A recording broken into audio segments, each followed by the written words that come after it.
In order to justify himself, the man says, well, who's my neighbor?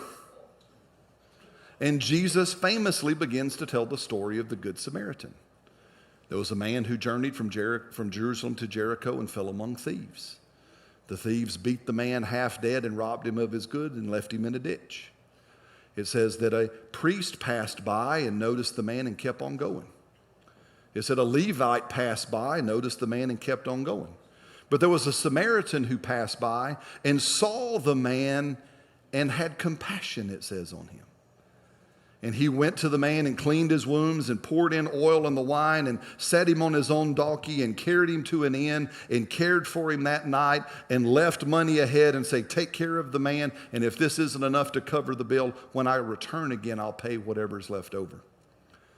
And then Jesus asked the question, and I will ask you, which one of the three was the man's neighbor?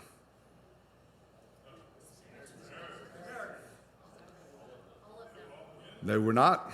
No, Jesus said, well, the man answered, he said this, he said, well, his neighbor was the one who showed mercy. And Jesus said, you're right, now you go and do likewise. So see, you realize that, are y'all ready? See, your neighbor is not determined by chance. Your neighbor is determined by your choice. Because Jesus said, the one you're willing to show mercy to becomes your neighbor. Now let's look at that second law. So why don't you love your neighbor as yourself? And Jesus is saying, and don't forget, you get to pick your neighbor. Because you can show mercy on all.